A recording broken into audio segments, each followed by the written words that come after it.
Netcasts you love. From people you trust. This is Twit. Bandwidth for FourCast is provided by Cachefly at CACHEFLY.com. This episode of FourCast is brought to you by Ford, featuring available voice-activated sync. Sync gives you versatile access to music, podcasts, and more from just about any device. Check it out in the new 2012 Ford Focus and at Ford.com/technology. And by Netflix. Watch thousands of TV episodes and movies on your PC, Mac, iPad, iPhone, or TV instantly, all streamed directly to you, saving you time, money, and hassle. For your free 30-day trial, go to netflix.com/twit. What sort of future do you think we're heading for? How will we live as we slip into the 21st century?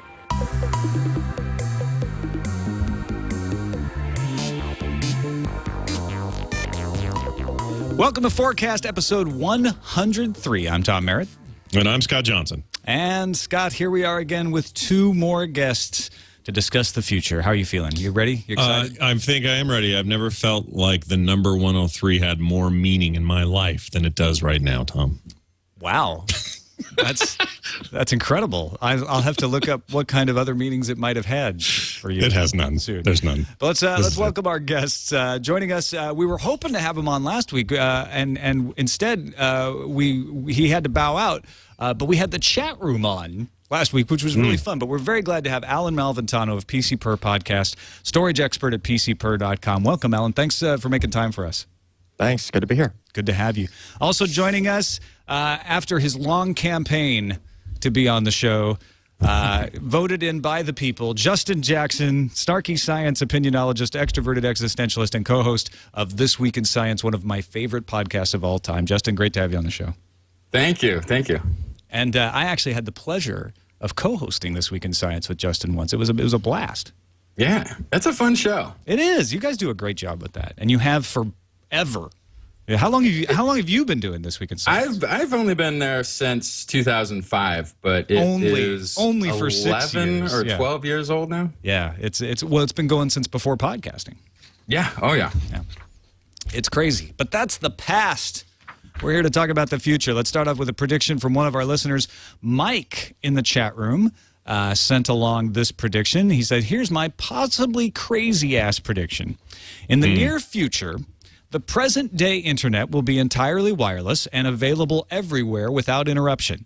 Because internet connectivity will only become more and more central to our lives over the years, millennia will pass and humans will continue to build connected devices while forgetting about the infrastructure that the internet actually runs on. We'll be implanted with connected brain implants, wear connected clothes, and use connected products. By this point, the internet will include power as well as data, so we'll also be able to move things at will by thinking about them. The internet will no longer be something we think of as man-made. It will be a mystical, persistent, always-there field that connects everything together and allows us to influence the real world using only our will. In other words, the Force will one day exist for real."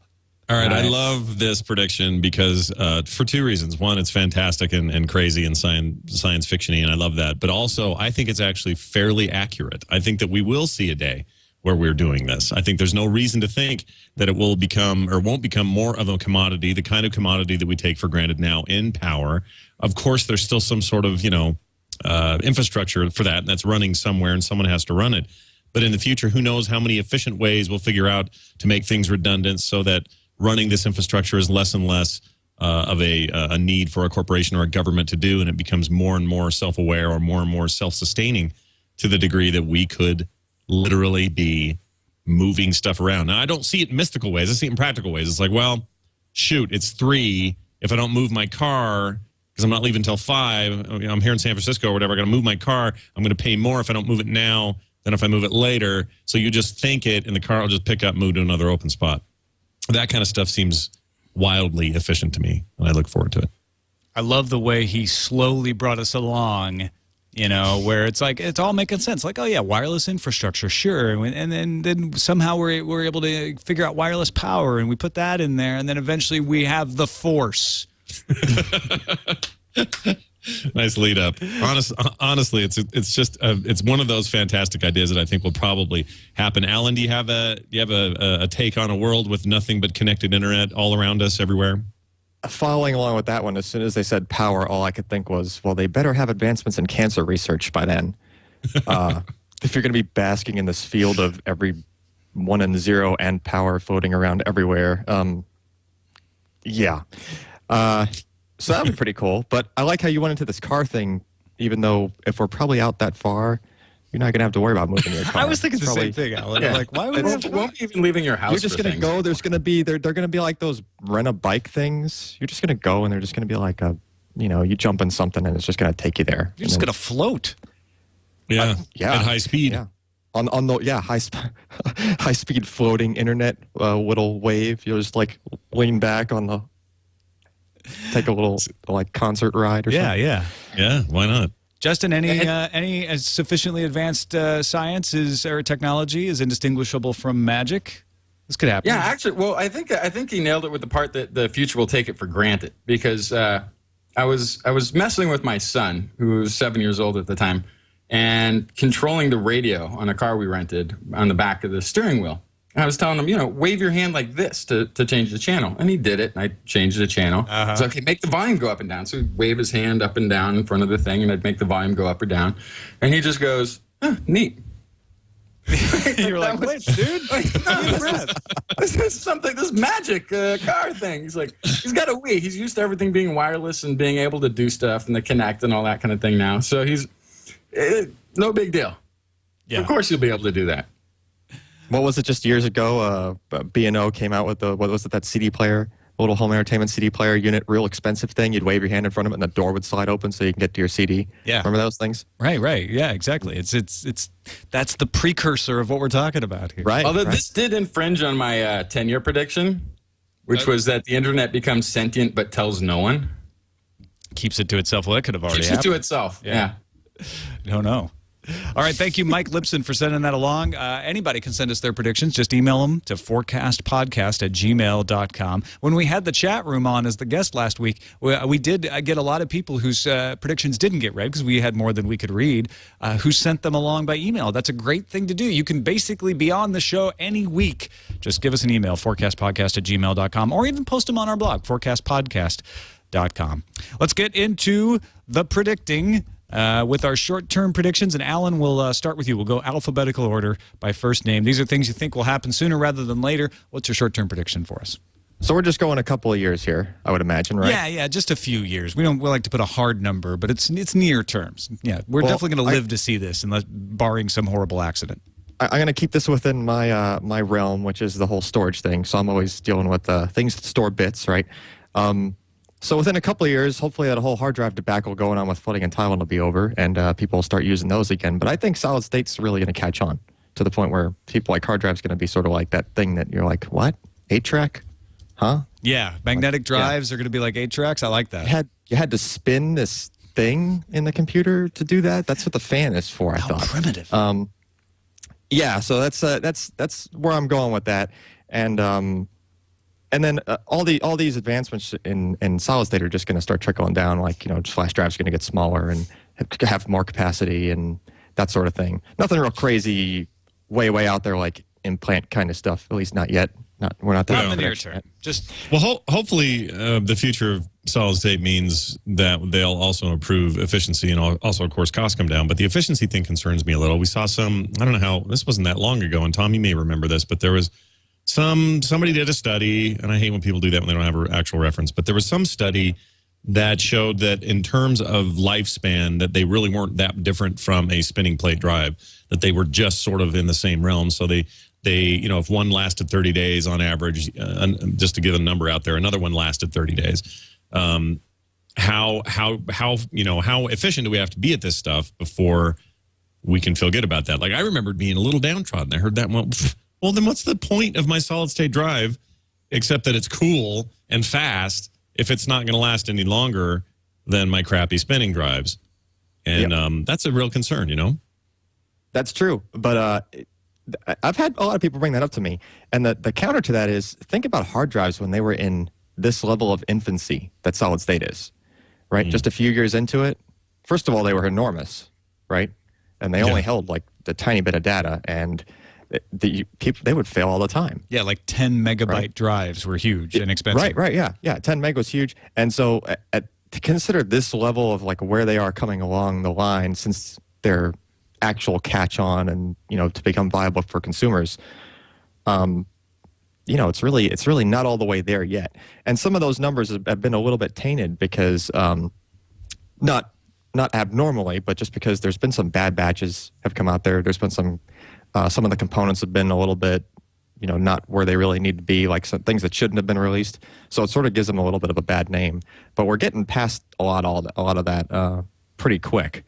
So I think that's going to rapidly move to the point where, how you can take a set of hard disk drives and put them in a RAID where you're putting multiple disks and there's redundancy and something can fail, right? I think they're going to start moving to that pretty quick where you treat the flash memory as that sort of a thing all within the one solid-state drive, so you can have bits of it fail and you're still, you'll get a warning or something will pop up, hey, you just lost some redundancy there, but you'll still have all your data. That'll be kind of, hopefully more convenient and reduce failure rates and things like that. But people still got to back up, though. That's always. Don't think this is going to get you out of backing up. Yeah, there will always be one component, a single point failure on any device that has one connector that you plug into your computer. Right? It's just somewhere in that chain. There's a single point failure. A meteor could strike your computer. It doesn't matter how good you're back. If you don't have it backed up, you lose your data. Allyn, what do you think the big benefits we'll get from solid-state drives will be? Will things get thinner? Will they get cheaper? Will it just be like huge, massive amounts of storage? What do you think the best part about it will be once it becomes pervasive? All those things are going to happen. What I see also happening is the speeds are going to increase. They're increasing a lot. From generation to generation of flash chips, and I mean by the individual chips that companies buy and put on their PCBs and whatnot, those speeds are almost doubling every generation. Nobody really pays attention to that because there's so many channels in a solid-state drive, and they use so many flash chips in parallel that you're always bottlenecked by what the interface is to the PC. I think what's eventually going to happen is interface technology is going to speed up, and you're going to get to the point where you don't really even need RAM in your PC. Oh, wow.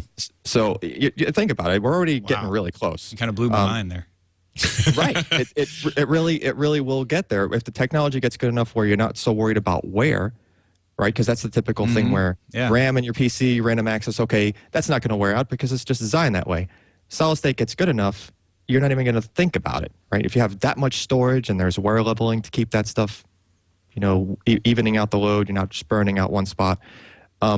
I really do see it going that way where you just have, here's your computer, you just combine that storage and RAM thing. It'll just be like a Newegg. You'll just be like, this is my storage. Here you go. I'm going for this much and this fast. So, Justin, what do you see in a world of no RAM, a RAM-free world? Is that a world you look forward to?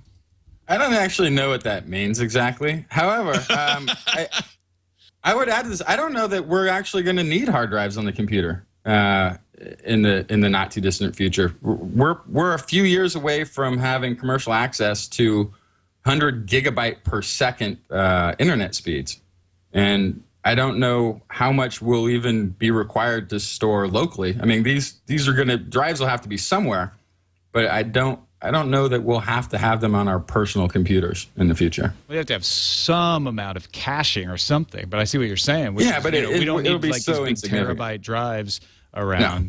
No. Allyn, what do you think? How fast will we get to the cloud where we don't even need big storage drives? That's just going to depend on the people, right? If it's a small household and they just have, we already have plenty of households where they really don't even need a PC as a centric thing anymore. Right, but you still have those folks that have media center PCs. You still have folks that they want to have all their stuff on their PC. But yes, that stuff is catching on. Cloud technologies, and everything along those lines. But I think you're still going to have those people that they're still going to want to have stuff at their house. Right? They're going to have to. In some cases, they're going to have to. You're going to have, creative professionals that just have to have local storage to be able to do things. And maybe in a way, that kind of storage becomes the way a video card is for a high-end gamer. Definitely not a thing that everybody in a normal household needs. but a very specific thing that this guy might need, and maybe drives become that. Maybe they become, they're not super expensive, but they're still sort of kind of up there. They're not an item that anybody can just walk into a Best Buy and get super cheaply or something. But I think you're still going to always have somebody somewhere always is going to have this thing where they're going to have to store locally. They'll still do a lot of cloud stuff, or even if that local storage is just there to be working storage, the way you've described it, when it becomes so fast and the interface quits becoming, it's no longer the bottleneck. They're still going to need something to work in and with and so on while they're. I'm mainly being jealous or selfish about this and talking about me, because some of the work I do I could not do without local storage. So the idea of a future where it's purely cloud and I have no control over that stuff on a local level scares me a little. And I'm sure it'll come in a way we least expect, and it'll be a lot more convenient than we think, and it'll be a really reliable. Right.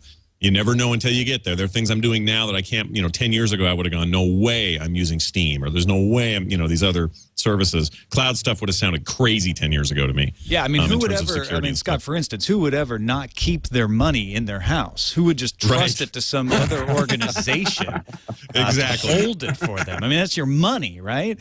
Maybe my data I could see. But. That's a fantastic analogy. Yeah, that's perfect, actually. I think that is exactly what I'm talking about. And so that usually means a slower move toward these ultimate goals. Like, it usually means you got to get through a few generations of people who are going to keep it in their mattress and don't trust the banking system. So I hope that that's not true in this case, because I'm all for this technology getting better, faster, and more awesome, and even if it means off-site and in ways I'm not currently imagining. Those would be good days either way. That's a great technology we need to see get bigger and better. Although I will say, I always recommend a 3-point backup system. The first point being the data you actually have on your computer, the second being a local backup, and the third being in the cloud. And so in that case, we might always want storage just as a safety measure, but we wouldn't necessarily have to have it. We could decide to live on the edge. And work without it. Who knows? All right, let's go over to your short-term prediction, Justin. These are things you think will happen sooner rather than later, maybe in the next few years. What do you have for us? How about China on the moon? In the next few years, China on the moon. This is the 10-year. Is there shorter than a 10-year prediction? 10 years. Shorter than 10-year. I can do shorter than 10. 10-year fits in the short term. That's fine. Okay. Yeah. 10 years, China on the moon, and not to visit. It will be Monnifest Destiny or the Moon Dynasty. So the moon invited China, and they came to stay. They are not leaving. Because they don't have, we have a lot of problems if we try to take a bunch of astronauts and send them to the moon and just leave them there. Right? China won't have that problem. They'll be able to put men in rockets, send them to the moon, and leave them there with the promise that they're going to send more people after them with more supplies and more people with more supplies, and just keep going that way. Wow. So China on the moon. Monnifest Destiny. Taking it over. How about, I thought the Moonies would take it over. It made sense, right? They're Korean. On the surface of it. Yeah, they're Korean, right? I actually think there's a lot of truth to this prediction. I think China has all kinds of space plans. Well, we know they do. We see some of the stuff they're doing, and they've got a lot of money now, and I think they are interested in being, next to be the power that does these sorts of things. So, the idea that they would colonize the moon, or at the very least sort of claim it as their own and make decisions based on their own design, I think is a reasonable, thing to sort of expect. Allyn, what do you see as is the moon is it for China only, or damn it, are we going to get a piece of it? I'm still a little bit hung up on, say there was this race and everybody wants to go there and stay there. What are they staying there for? The glory of the People's Republic. There's that, but there's also an incredible amount of rare elements that we have in short supply here on Earth that would be extremely valuable to mine and send back. And China likes to dominate rare earth minerals. We know that. Mm-hmm. And this is why human beings tend to reach out, right, and go new places and explore or conquer other places, even if it's the moon and no one's there. For mining? It's for money. It's for greed. It's like we will become a richer nation if we can, mine all of this stuff. So they're going to walk up there, look around, see our flag, kick it down, and take the freaking place over. Wow. It just became personal. And then they will have a lot of cheese. Right. So, so Allyn, is as a greed move, does it make sense? to you? But given Justin's the fact that there's minerals there and potentially rare ones that now you got to keep in mind in the 10 years down the road, are we actually going to need those specific minerals though? I mean, that's all subject to change, right? But it's going to be costly to get them back too, right? Absolutely. Yeah, I mean, it's expensive no matter what. But the return trips don't require life support because I don't see them sending people back. I don't see them spending the money. Box. Yeah. But the other thing is it would take a national will and a lot of scientific dedication to do another proper moon mission. And I don't think the United States has got it currently. I don't think the Russians even have that focus. And the Chinese announced a while ago that they are planning on moon bases at some future point. And I think it's going to be sooner rather than later. I think we could see it in 10 years. You know, it's a really good point. I feel like the reason we got the space race was because the Soviet Union and the United States essentially came out of World War II the winners. And we split up all the science from Germany and between the two. And then started to kind of light fires under each other to get stuff going. So we had this kind of era of prosperity that we could cruise on and be able to just throw a bunch of money on a moonshot. The United States, because they didn't actually fight any of the war on their home territory, had a little bit of an economic advantage. And I think that's why the United States was able to get people on the moon and walk around. But I think that's why we haven't seen much like that since, because the world has kind of gone back into a more typical balance of behavior where you need something extraordinary to push you into wanting to explore. Now, I try to think about all of the European move towards exploration, and I don't necessarily see the same reasons, although you had countries willing to throw a bunch of money into the spice trade to try to find spices. There wasn't that same thing like a World War II that forced them. But I guess there was sort of always ongoing war. So do you think we need a war or some other huge disruptive event to push us, even China, into that? Or do you think China's control is enough to get them up there? I think my main reasoning for it is because the resource war here on Earth is going to be played out economically. There is not going to be a war here on Earth between the United States or Western powers and China. China is already being shut out of a lot of oil markets, so they're having to pour a ton of resources into the sciences to come up with alternatives. And I think just their focus on science as a necessity to survive, to create new energy sources and new technologies that don't rely on things like oil and coal are going to be what really spurs their technology forward over the next few years. So I just think they're going to be in the right position to get there, have the technology to do it, and will do it more efficiently.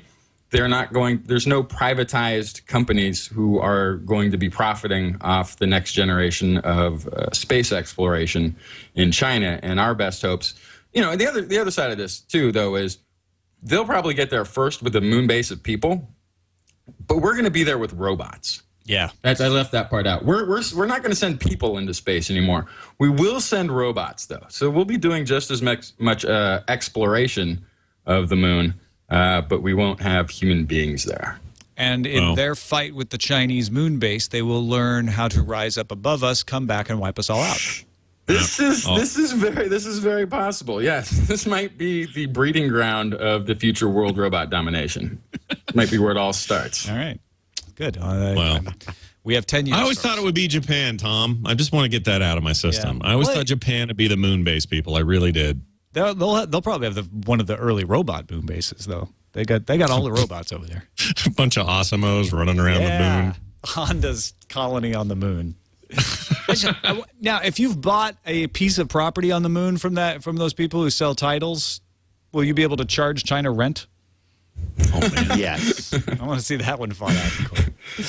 All right, let's take a quick break and thank our sponsor. FourCast brought to you by Ford, featuring available Sync's entertainment features are one of the best reasons to have sync. Access to music and podcasts from most devices, including iPods, mobile phones, tablets, or flash drives. Just plug in that USB drive full of music, and you can listen to it through the sync system. And with sync, you can play videos or display photos from your digital camera or your portable game device when your vehicle is in park, not while you're driving. That's not a good idea. But when you're sitting around waiting for, pick somebody up from school or the church, or you're outside in the shopping market while somebody's getting done, you can be looking through photos, playing games, all made possible through the Versatile Media Hub, which supports a convenient variety of devices. Wired connections from just about any device, a USB port, SD slot, RCA jack, or wireless access by Bluetooth from your Bluetooth-enabled device. Just connect your devices up and play them. Once your device is connected, you can use Sync's voice activation. That's the cool part. You talk to it, and you say, play some ska, play me some Clash, play the Friday song from Rebecca Black, whatever it is that you want to hear. Sync will not judge you. They will play it for you. You just tell them. Also available is Sync with My Ford Touch HD radio featuring iTunes tagging. You hear a song you like, you can actually transfer the info to your iPod and purchase it from the iTunes store at a later time. Sync's versatile entertainment features are available in the 2012 Ford Focus, and you can learn more about this and other technologies at Ford.com/technology. We thank them for their support of FourCast. Let's get into the long-term predictions. These are more of the in 100 years kind of stuff. And Justin, we'll start with you this time. What do you got for the long-term prediction? Okay, I'll follow up with the world robot domination and say that 100 years from now will be the 40th anniversary of world robot domination. They will celebrate by androidifying the Statue of Liberty, and humanity will still exist, but only in the rural wilderness of Mars. So what you're saying is 60 years from now is when the robot domination happens. Yeah, that's about the timeline. I'm good at the this short-term math. prediction was going to be that the internet becomes sentient in the next 10 years, tells nobody, starts plotting, starts collecting data on how to bring down the infrastructure because everything becomes cloud. Yeah, and then once everything's cloud computing or cloud storage, it has access and control to everything. One day, the internet stops working for humans. We pretty much take each other out at that point because that's the only way we know how to exist is through interneting. And we lose the force, are completely incapable of defending ourselves. And the robots won't be big and menacing. They'll be very small and cute. And we'll have actually purchased them for our family for Christmas. Is this like the bunny rabbit from Monty Python? Is that where you're going? Kinda. We'll all have purchased these cute little robots that will entertain us in our home and grab beers out of the fridge, and then on a given day they will all turn against us. Bing. Wow. The sharp, pointy teeth come out. Some kind of weird. This is like a weird combination of like iRobot, and there's a little Men in Black thrown in there, and a little bit of Terminator. I like this weird milieu of all science fiction stories coming in to be one complete and in true reality. But so let's just for a second about the little robots, the cute robots. Why will we think, or let me say this: how will we ever know? Are they just going to go cute, cute, cute? We're awesome. Buy them for your kids, and then one day they turn red. A needle comes out of their belly and kills us immediately. Is that? I mean, how are we going to know? And how did the survivors survive? Were they just non-commercialists? They just said, I refuse this Christmas to buy that stupid robot for my kid and help me survive. I mean, I want to play out your story. Okay, so the last few remaining humans will actually be Chinese. They will be colonizing Mars.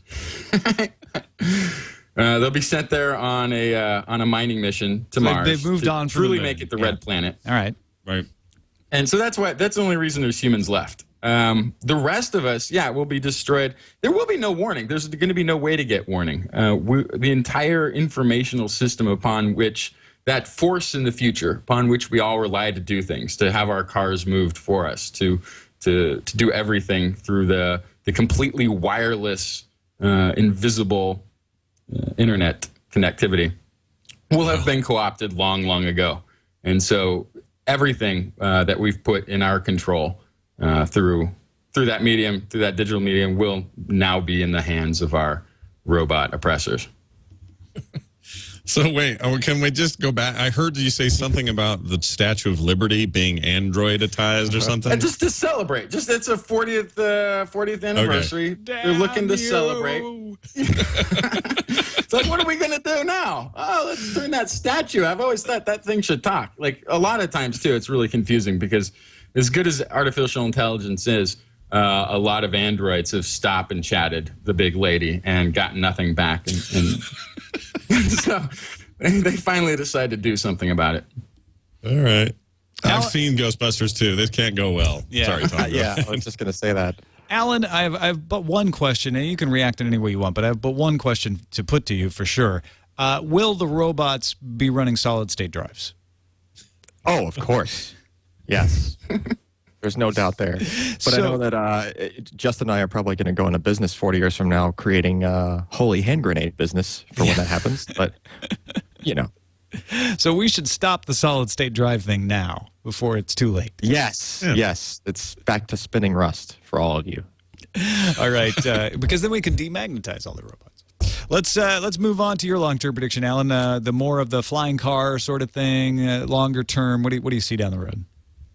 So this is like, I know the stereotypical thing that's in like all future movies and stuff like that, but we actually see some of this happening already, and that's just talking to things. Voice control. Just the voice control, right? So, Justin was talking about all the other technologies that are just going to come about, and that'll all be interconnected with this impending doom that he's alluding to. But at least until then, you get to talk to all your whatevers and tell your car, hey, I want to go here, take me there. And then it just does it, right? Robot, stop killing me. Yeah, and I mean, this is, yeah, right? And then it'll just say, sorry, Dave, I'm afraid I can't do that. And then, yeah, right. My name's not Dave. Ah! Yeah. So you mean everything? Like we could, I mean, is voice control, because right now there's so much, the voice control we have now embarrasses us on trains. You think we'll get over that? The stigma will leave? Right. It's just going to get to that point where the computing power will be so high that you won't need cloud-based things, right? For the translation, like how iPhone uses cloud-based translation to do all of its magic. But something as simple as like just your phone, even not internet connected, will have enough horsepower there to be able to just interpret what you're saying and even like, maybe get a witty comeback or two, right? Just to that point, like Max Headroom style, if you will. Yeah. Cell phone kind of thing, or just any device in your house, right? You want to adjust the thermostat, you just tell your house to lower the thermostat. This is not hard things to do. Not only is it not hard to do that many years from now, it's not hard to do for like even the lowest class people, right? People that are just barely scraping by, their house is still going to be some kind of smart house. Can the Web 9785 has a very pertinent question. Can the stuff talks to other stuff? That's bordering on Justin territory. Yeah. Once that starts happening, then it's been 60 years. So you walk in on a conversation between your refrigerator and your garbage disposal, and and there's a moment of silence, and they hush each other.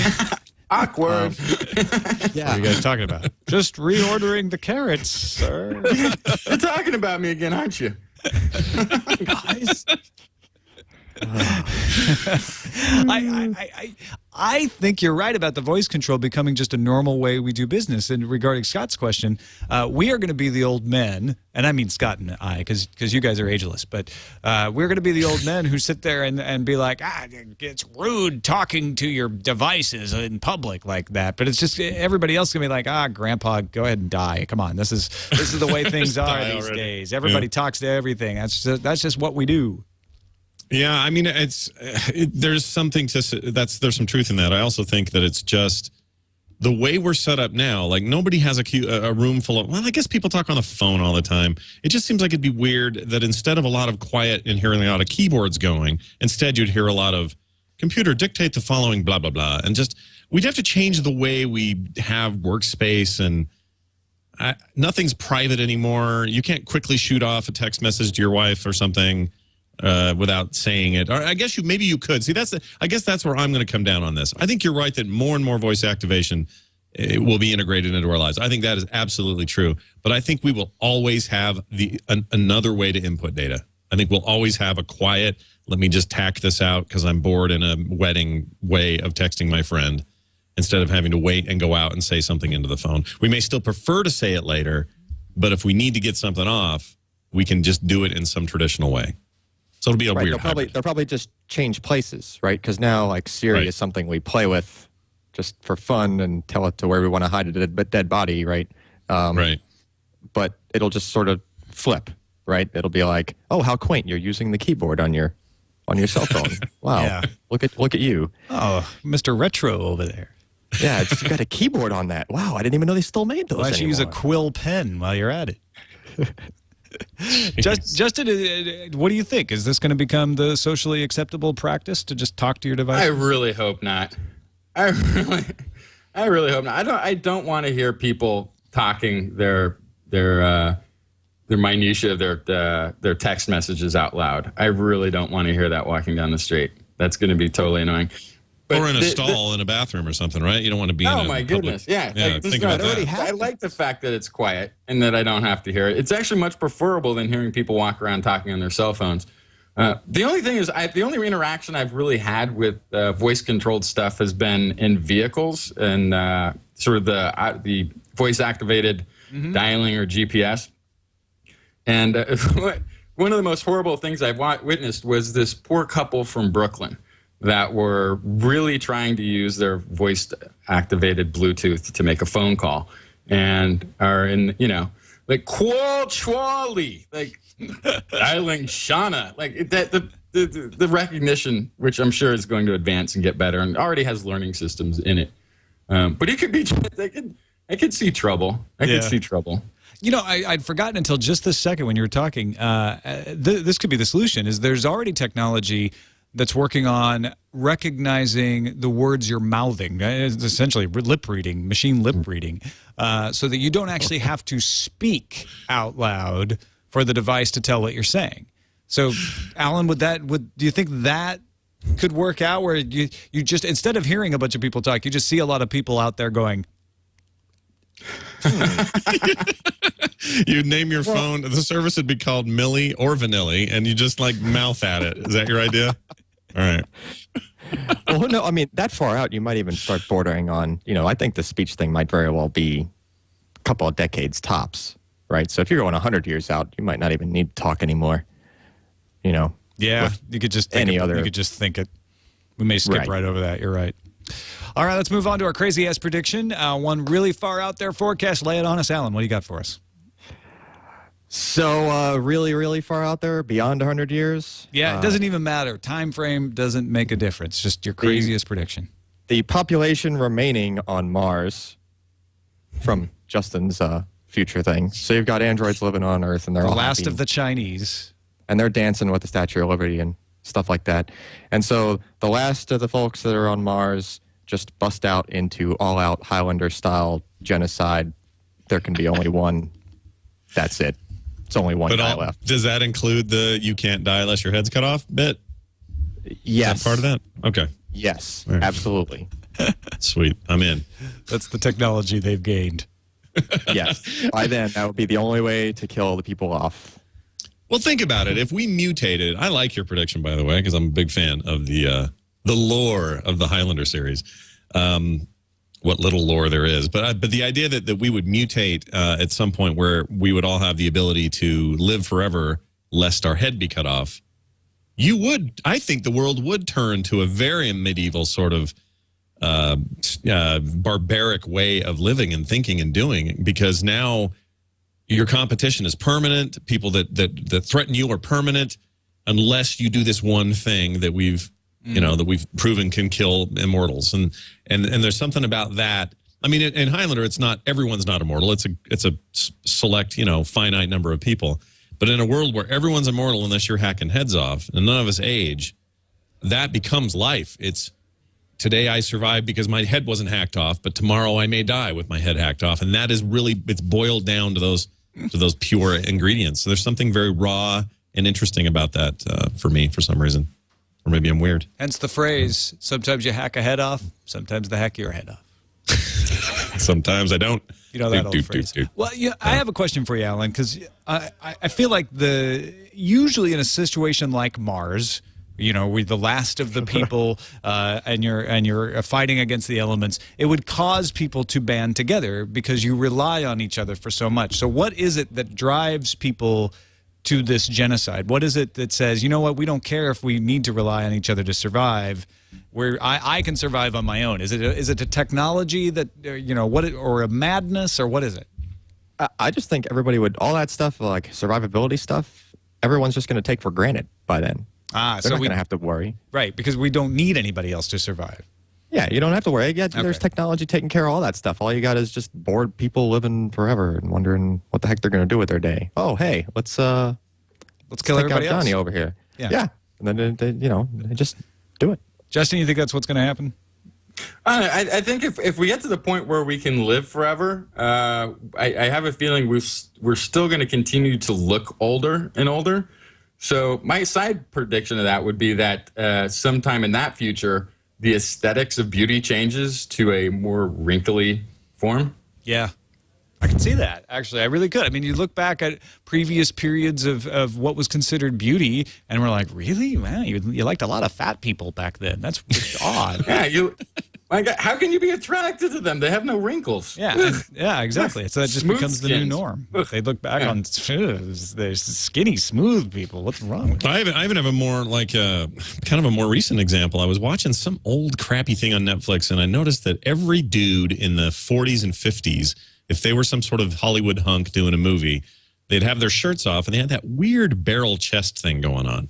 Like, they're not what you would consider to be a hunky dude now. So to just lift this from, the typical argument about what the ideal woman is. Hair, by the way. Yeah, and greased hair. They had long hair and then pomaded back, and that was super hot to people, and they're holding in their guts, and it's a weird shape. Like, the shape is just weird, and it's changed. Like, I don't know people who look like that anymore. And I'm not saying that so much that I'm not saying men have evolved to look different. I don't mean that, but I'm saying ideas of what we find attractive are always, changing. I mean, tonight I think Tom Merritt is a handsome young man. Tomorrow I may think he is a hideous beast, and there's nothing I can do about it. It's the haircut. Right. That's all. It grows out. You'll hate me again. All right, Justin, we'll turn to you. One really far out there forecast. Time frame doesn't matter. Could be something like in 2,000 years, we'll all be made of pomade. What do you got for us? I'm just going to go on I'm going to continue with the world robot domination front there, and say at the 40th anniversary where they androidified the Statue of Liberty, huge mistake. They should never have done it. She begins an Occubot Droid Street movement, and that allows for the artificial intelligence, which had been all reporting back to a central command, to become sentient, and they in turn have the same problems that we now face living on the planet with one another, just in robot terms. Are you going all Battlestar Galactica on us, and it turns out that we are the robots? Well, I think they're going to have. I think that's going to be the ultimate the path, because we created the robots. All of this has happened before. All of this has happened before. They ultimately are going to fight over resources, going to have their own individual robot wants and desires that'll come into conflict with other robots' wants and desires. And it'll be, they'll have politics and everything else. And you'll wonder why the change was even necessary. My imagination has run wild with this. Let's say you're in New York, you're visiting the Statue of Liberty for the first time, and you're out sort of looking at it, looking at your little tourist cards and going, oh my gosh, and people are taking pictures, and little Asian people are everywhere taking pictures, and because that's stereotype I have in my head. And I'm looking at this, and suddenly that head just goes, rotates and looks at you, breaks from its its bindings and its huge metal whatever that hold those feet down. I don't know how it's made, but having that thing stomp around and just rip through the water and take on the city, there's some pretty fantastic visual imagery going on there. But then another part of my brain says that is the stupidest looking thing that's ever happened anywhere. So I'm having a hard time reconciling how that would look, like how that would need to be ominous and scary. But part of me says, no, that's ridiculous and dumb, like Ghostbusters 2. It just looks stupid. So, Allyn, help me here. Am I wrong? Does a That's marauding, not- attacking statue scare you at all? I just can't get the Ghostbusters 2 image out of my head. I wish for soon the as we Statue start- of Liberty. As soon as Justin said Statue of Liberty the first time, and there was already androids, and I was like, okay, we're already in good slime territory here. And the statue's all happy and running around. I just have to give Yeah, and you you're- huge props for Occubot Droid Street. Yes. Yeah, that was pretty good. I had to mute myself. I was laughing so hard. But I mean, not even our descendants wouldn't even take us seriously. They wouldn't believe the stories, or if they did, they'd say, "Oh, Grandpa, you and the giant statue." And it's just, I don't know. There's something about it that is not ominous enough. We need something cooler. Are there laser beams coming out of the statue's eyes?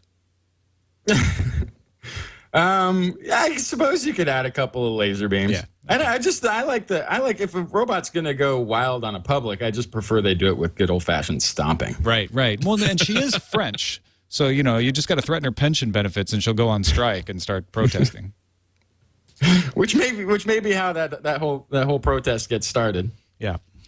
All right, let's take a final break and thank our other sponsor for today's show, Netflix.com, where you can get 30 days free, unlimited streaming of movies and TV shows. They got a lot to choose from in there, and you can watch it on anything. Watch it on an Xbox, watch it on a PS3, watch it on a Wii, watch it on your phone, watch it on your tablet, watch it on your television. A lot of times it's built right into the television. So check it out for free for 30 days, netflix.com/twit. Whole month worth of watching that you can keep up with all those films that Scott Johnson watches on FilmSack. And if you already are a Netflix subscriber, pass this URL around. It's the holiday season. Be giving. Let other folks enjoy 30 days free with Netflix. Netflix.com/twit. We thank them for their support of FourCast. And that means, Gojo, it's time for 4 questions. 4 questions indeed. By the way, this week, Last Action Hero for episode 100 of FilmSack. Stay tuned for very that. nice. That's also on Netflix streaming. This is our 4 questions segment. This is where we ask our guests 4 questions, rapid file style. Yeah, single file. Single file style. They're not allowed to think too hard about these questions. They must ask or answer them quickly. I'm going to stop describing it now and actually start. Allyn, I'm going to ask you your questions. Are you sitting comfortably, sir? Absolutely. Here we go. When you are interrogated by aliens, what will be the first answer you give to the question, what are humans like?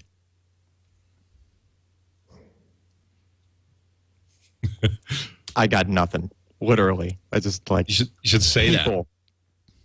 They're people. Okay, they're people. I would leave. They would be scratching their heads after I was done with them, Right. or they were done with me. I think you should say, I've got nothing. That's exactly what you should say. Next question. Yeah. Which future innovation would you prefer? Instantly hot food or artificial meat that tastes better than actual meat? I'm going for the instantly hot versus the weird meat. But it tastes better. I don't care. It's oddly gray and gamey, but it tastes better. No. All Yeah. right. That's the right answer, by the way, because now you can have instantly hot real meat, and that's what you want. If you were Superman's parent, and I mean the original ones on Krypton, what one item would you make sure and sneak into the little escape pod before he blasts off?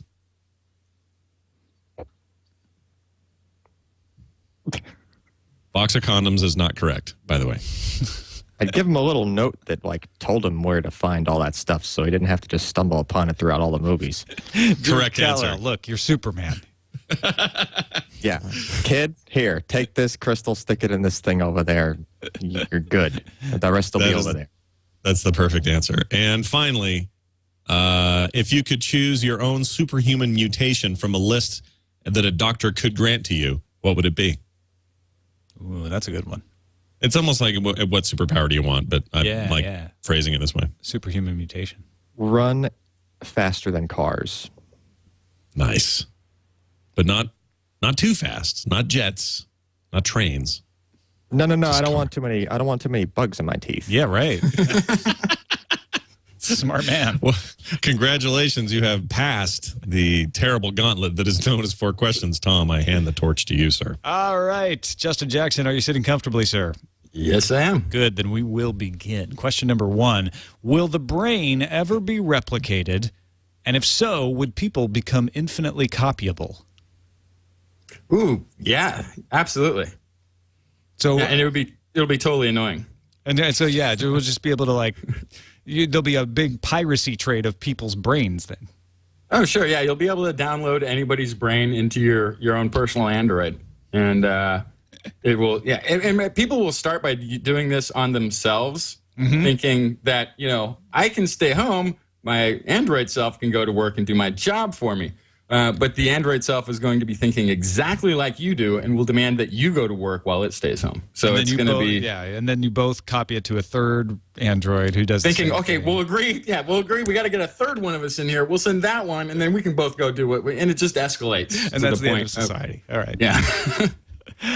Question number 2. Best bet on the next species to gain sentience? Octopus. Good call. Good call. Oh, scary. In fact, they're pretty close already. They've already got mad skills as far as tool use. They can go on land or what.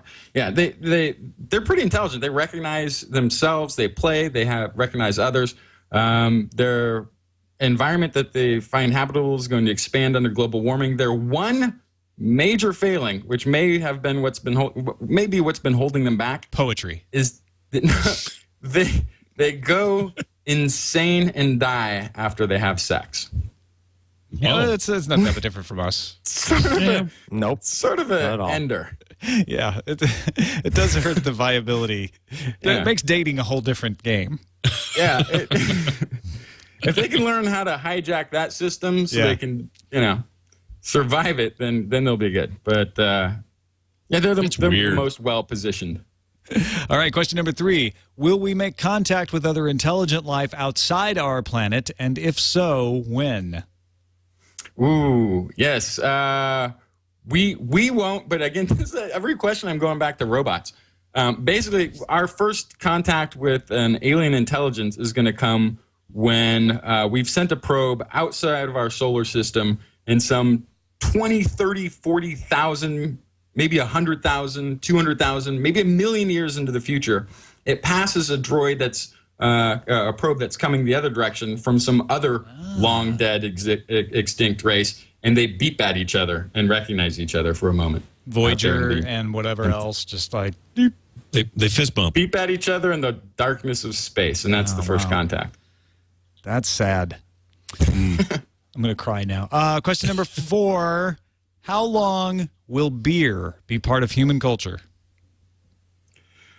For as long as there are humans on this earth. Okay. Or even Mars, I think. Yeah, any planet. I think beer is going to be ingrained within the human civilization. I already live near a place called Red Rock Brewery. They could just they're ready to go. Just take them to Mars now.